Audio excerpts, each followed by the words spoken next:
Well, hello. Thank you so much for checking out podcast episode number 1. This is with This Guy Edits. That's me, Sven, and I'm here with my good friend and filmmaker Tyler. Tyler Dana, how are you? Good. Thank you for having me. I have to ask, is it Dana or Dana? I keep forgetting. It doesn't matter. Dana. Perfect. And we've known each other for how many years? More than 10. So Far more than I 10. should know this, but I still am confused. Doesn't matter. What we're talking about today is scene analysis from an editing point of view. So we're picking one scene every time. We'll take a look at it with you together. So we picked a scene that is on YouTube readily available. We're going to hit start together, take a look at it, and then just give you some insights about how it's edited, what's great about it, what is some stuff that we can learn when it comes to our own storytelling. So let's get started. It's iPhones and TV shows about tweakers. There's no sane zone, so put your head between the speakers. There's no sane zone, so put your head between the speakers. All right. This clip that we're going to look at is from Sam Raimi's Spider-Man, now 2002. And we're posting the link for it, of course, like Sven made clear. The reason that we chose this clip is not because it was important in either of our lives or anything like that. We were merely trying to figure out how to go about doing this podcast. Came across this clip as an example that we could post in full and watch it with you. So that is why we landed on Spider-Man from Sam Raimi, because it's just the first one that came up when I kind of did this rough test. And then we watched it and we're like, oh, hey, you know, we got some stuff to say about this.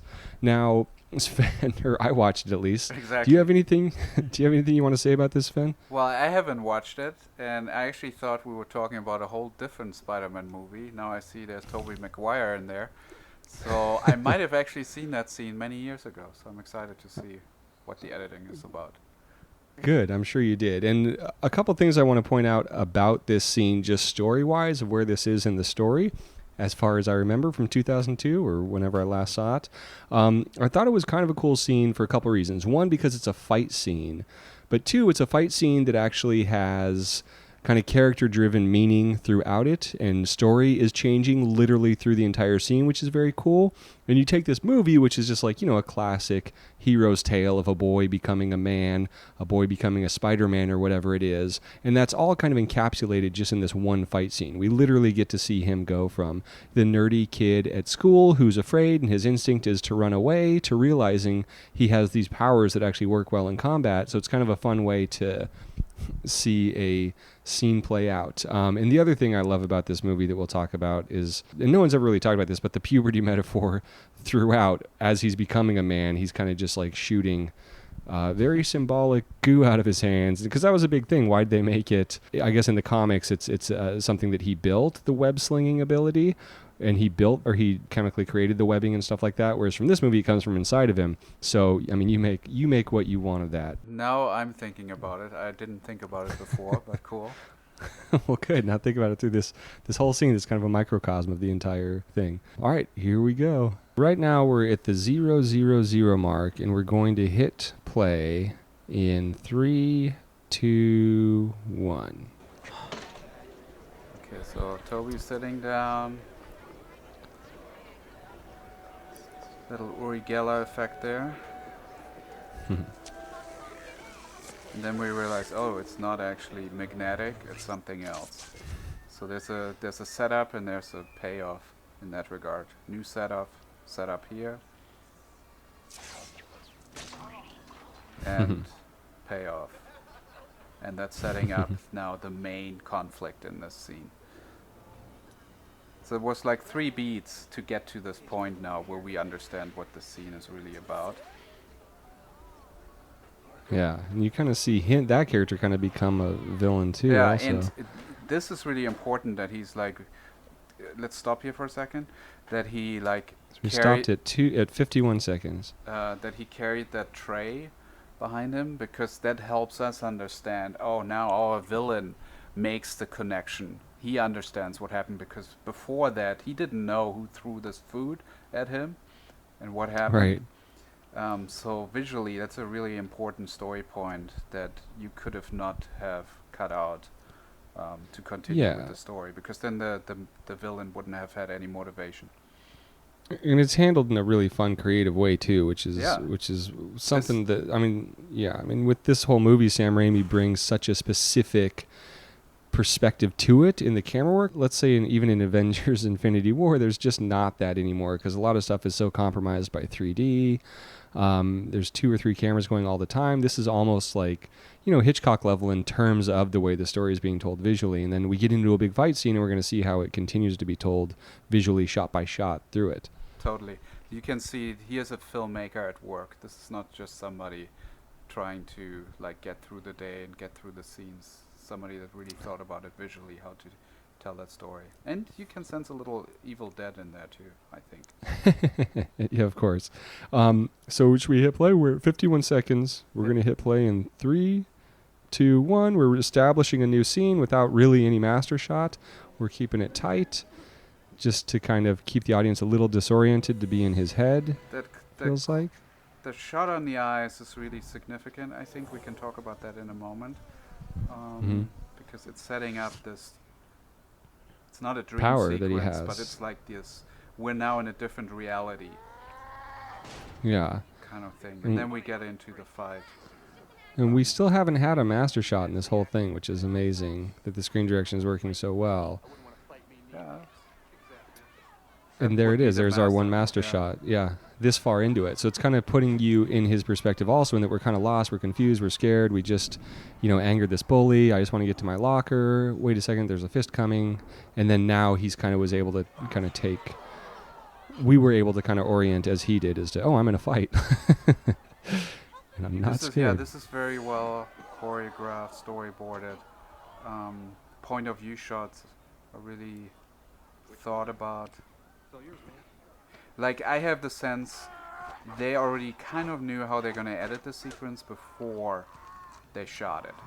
Which for sure oftentimes is not the case. Like, you kind of find it in the editing. Yeah, and then lingering on these shots here at the end is such a powerful choice with the editing, because you kind of get to see the characters' reactions to how is his life going to be affected by people him having this power. Mary Jane's, he's excited at first, Mary Jane's scared, soon to be villainous Harry Osborn is, he doesn't get off of the power trip with it. That's the end of the clip. So it's as an editor, it's fun. I mean, the fight was very storyboarded, but those shots, you can see how an editor can play with that and really let that kind of mini character arc happen, which is the most important part of that fight and the reason for it. I don't know if we should go back through to how we should do this, but for me, I mean, it's you kind of get to see the metaphor of the story. With great power comes great responsibility, and you see him kind of realize he has that power and kind of like the thrill that comes over him for a moment, and then you kind of see it dawn on him what that means, and he's terrified again. Yeah, what's great about the scene is that character is being revealed through cinema, not through dialogue. So you get to see his change as he experiences it. So that's a pretty good scene. So I would suggest we go back to 57 seconds. That's the shot, the extreme close-up of Toby's eyes. And just sort of watch that in slow motion. Now, can I do slow-mo here? Shift L, yes, no. And with the sound design as well, we learned this is the infamous Spidey senses being activated. Yeah. So I'm just going frame by frame. Okay. This is obviously CGI, paper airplane. Mm-hmm. The fly CGI, but is the set CGI? It doesn't look like it. This looks like... I mean, they definitely got references from the actual set. Yeah, probably reference stills that they then used in After Effects or whatever they use to create the actual shots. And then I find it interesting that first fist, what do you call that, a jab or whatever he did there? Yeah, the punch. The first punch is still kind of these alternate reality, and then the hit brings us back into the real world. Yeah. It's a great way to break out of the Spidey senses and back into Peter Parker's life. And that's kind of like that hit, like we're saying a few shots later, the hit and the stakes escalate through this whole thing also. It's like, oh, he's here. Oh, crap. Now the girl's here. And then right here at 126, when he puts his hands up is where we're, okay, this is where we are. This is our reality. Yeah, and then 133, we're back into Parker's head. Yeah, good point. Yeah.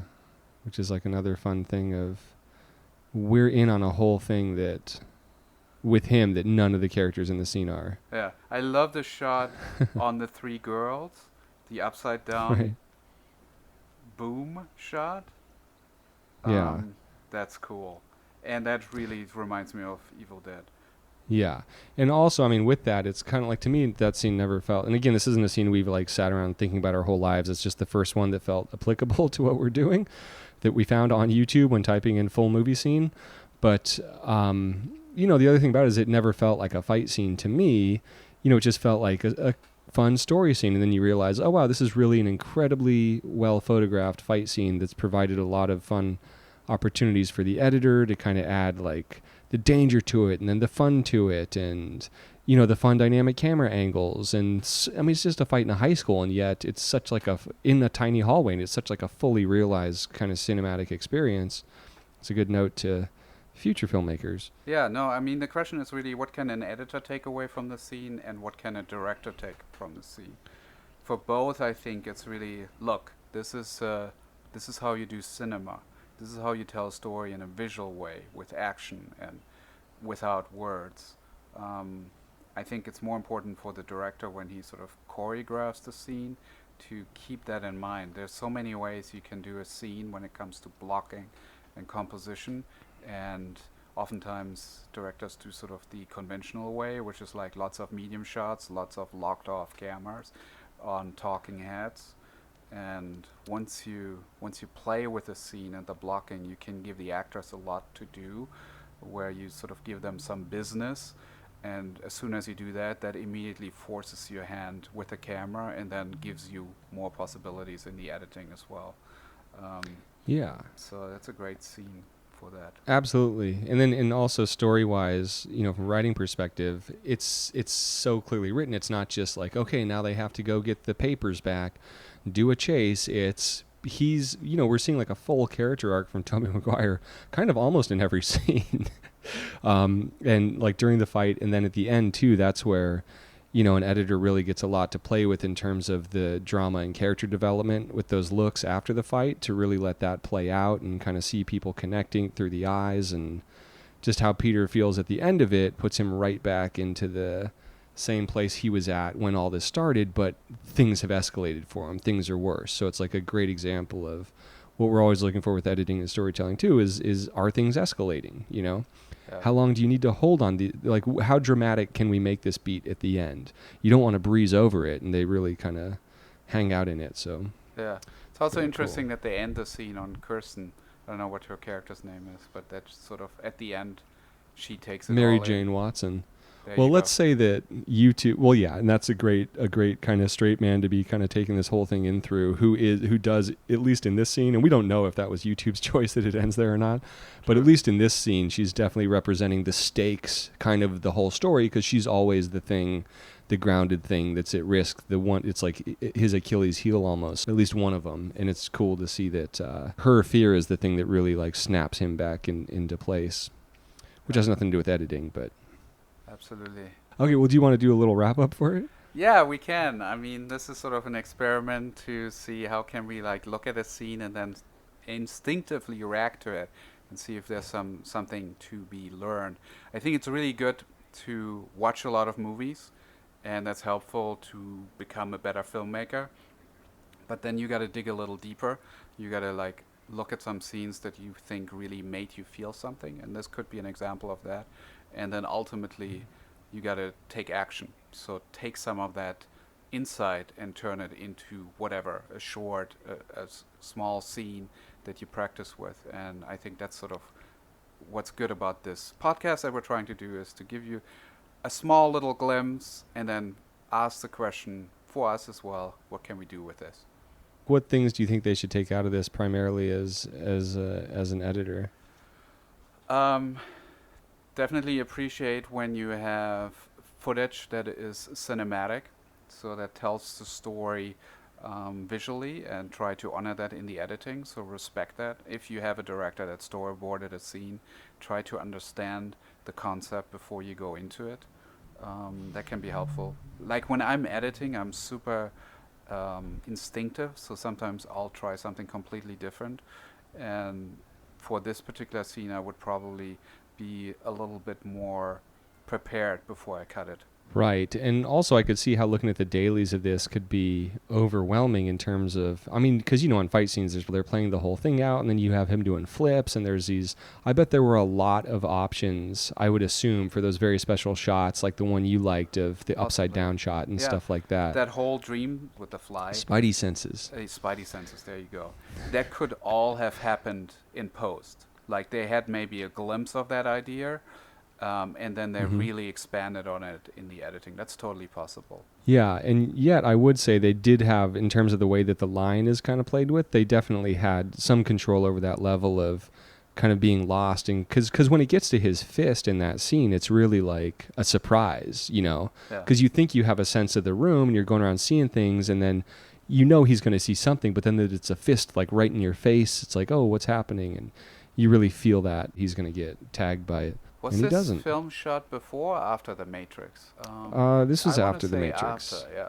It was Because definitely after. That fist feels like the bullet scene in Matrix 1. A little bit. Well, we'll have to maybe we'll do Matrix 1 next week.